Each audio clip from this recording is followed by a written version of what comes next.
Meet Jordan and Kaylee. They're homeless. Well, sort of. They currently live on a bus.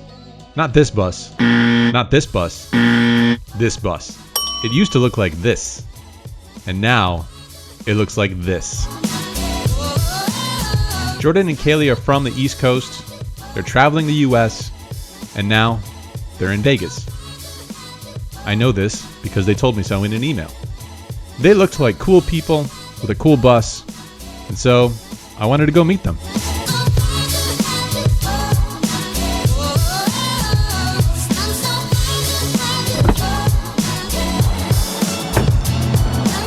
Hey, good to meet you, Andrew. You weren't kidding about the school bus thing. Yeah, this is our home sweet home.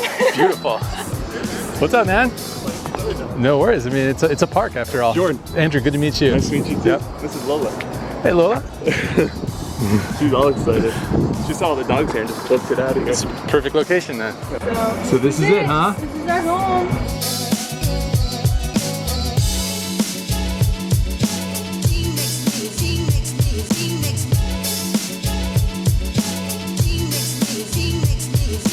Is this like the living room and then Yeah. This is the kitchen. This is the living room. This is the bedroom. All right, guys. Jordan, Kaylee, What's up, guys? and Lola. Lola. All right, tell us just 60 to 120 second version of the Nomadic Movement.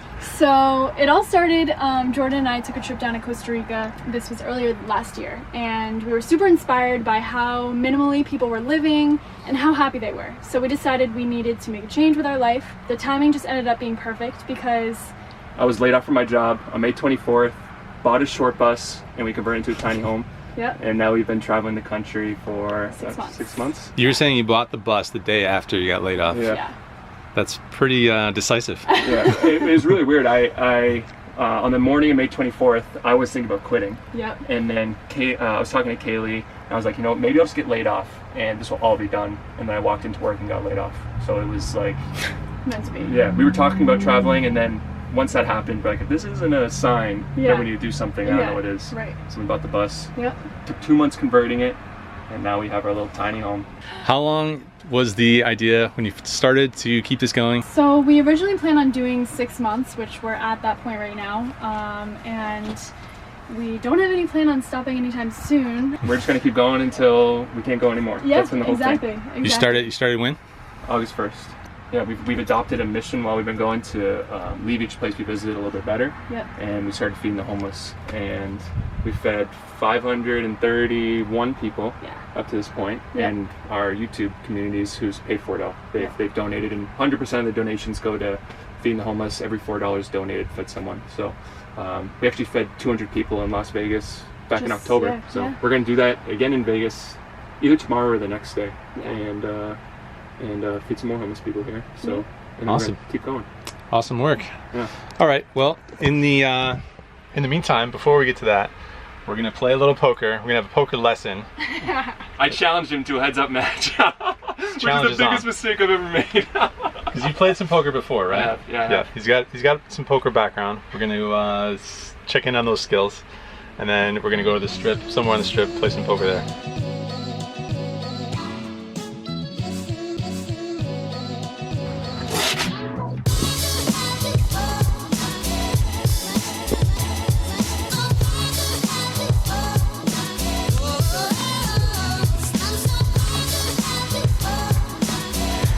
All right, guys, here's the deal. We're gonna play 1-2. We're each gonna start with 200 in chips. But what are we really gonna play for? What do you want to play for, like $20 or something? Play for 20 bucks. $20? Put it on the table right now. All right, get your $20 out, and we're gonna play for $20, and winner take all. This is for all the vlog watchers out there that want to take on Andrew Nemi. This is for all you guys. Hopefully I don't get smoked. I probably will. I have faith. I have faith in you.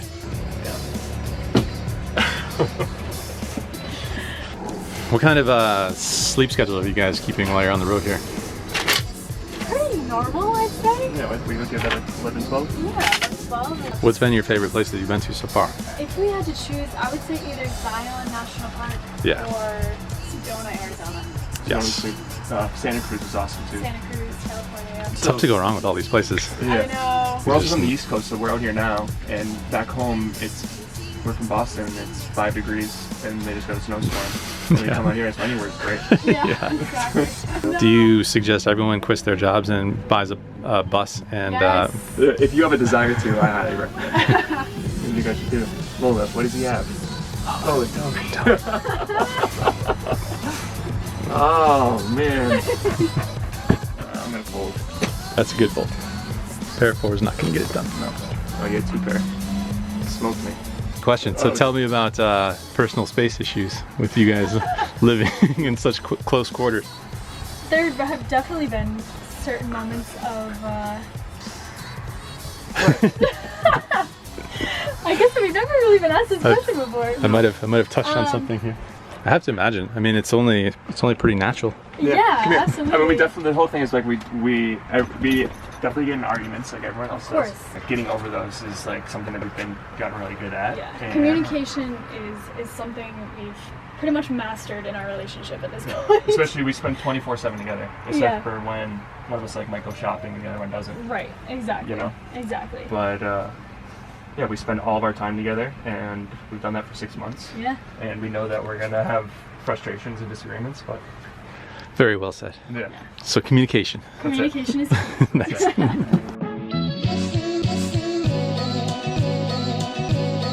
Sounds like you have a 10. I do. How am I doing? I don't know. You haven't done anything yet. You're supposed to tell me. Thinking is always good. You're the coach. You're supposed to tell me. Check the flop. 3-bet me. Or you raise me on the turn, and you just bomb the river. All right, call. Oh, damn it. Oh, man. All right, guys. Well, there's good news and there's bad news for you. The bad news is that you lost a little sit and go, but the good news is you got all the bad luck out of the system. Now you can head over to the casino, turn things around over there. I'm not too upset losing you, man, you know? I mean, I was up for a minute, and I thought I had a chance. That's okay. You'll get him back. You'll get it. I still have faith in you. All the faith. Man. Thanks.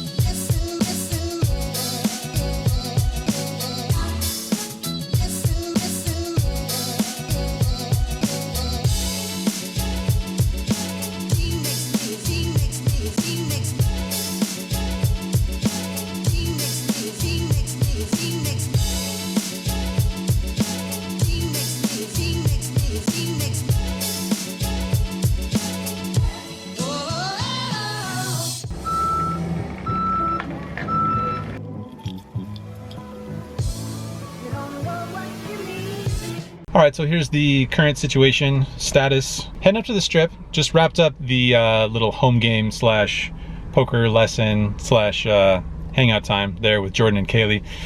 Really cool guys, really cool getting to know them. And I thought I'd tell you a little bit about what they're doing here in Vegas. Jordan has been playing poker for a bunch of years now, sometimes more seriously than other times, but here in Vegas, he's got a mission. His mission is to go play some poker. I think he's gonna play 1-3. We're gonna go over to Aria. Whatever he wins tonight, he's going to buy food and give it to the homeless here in Las Vegas. So you mentioned him talk about how they want to leave each place that they visit a little bit better than when they arrived. So that's the mission tonight. If he happens to lose tonight, well, he's still gonna donate 100 of his own dollars. Really cool of Jordan and Kaylee. It's not just them wandering around without cause or purpose or whatever.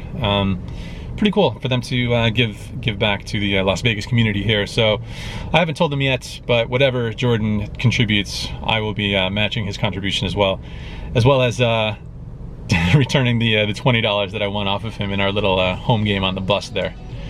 So I'm probably gonna play 2-5 while Jordan's in the 1-3. Yeah, we'll see what happens.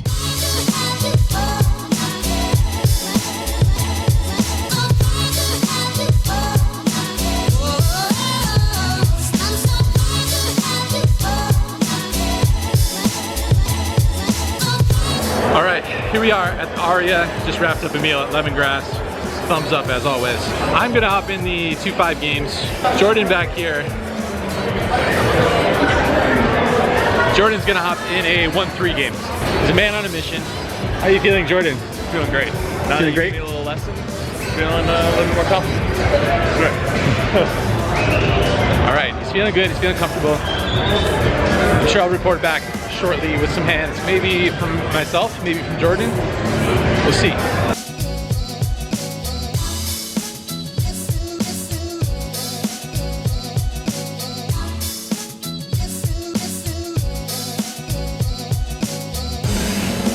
Results?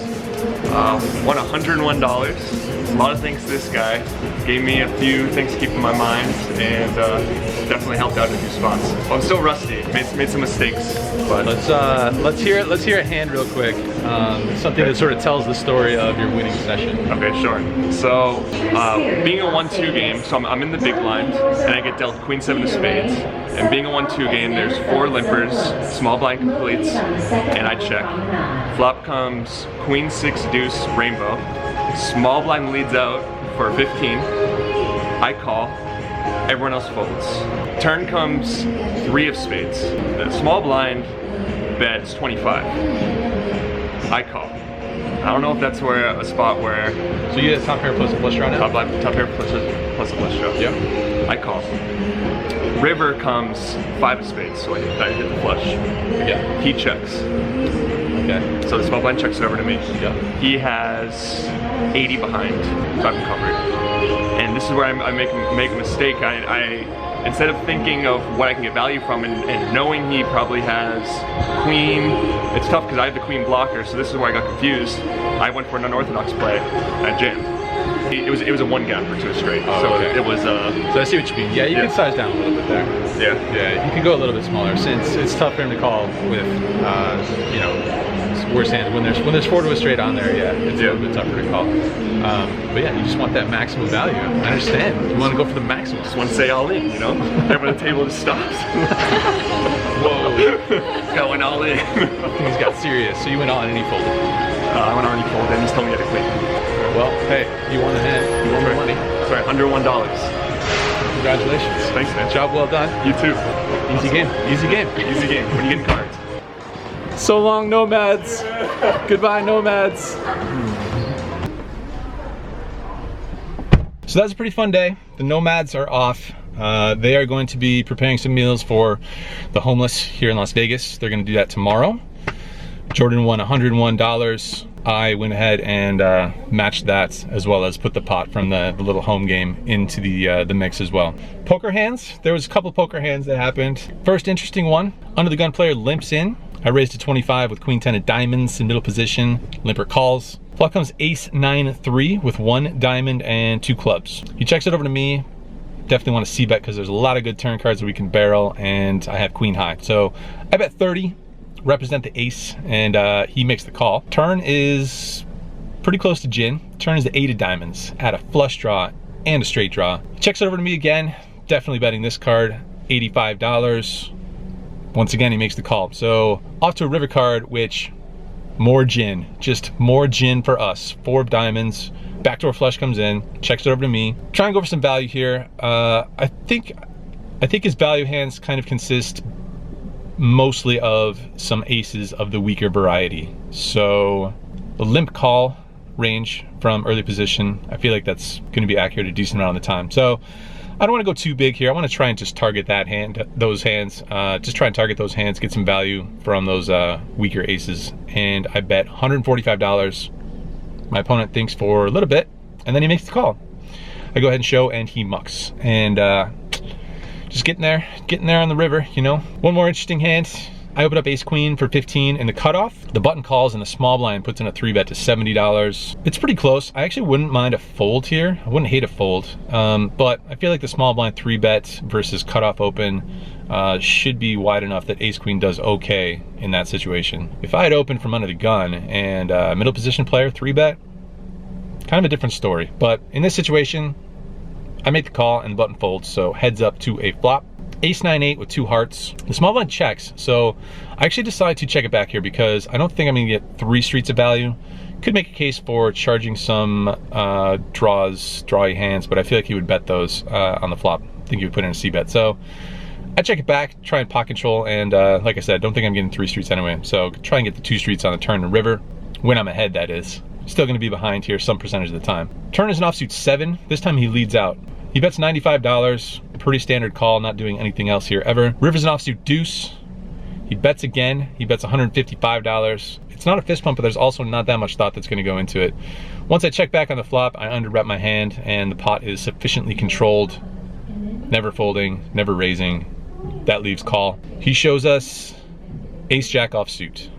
So there you go. There's an example of how ace-queen can do okay versus the small blind's 3-bet range.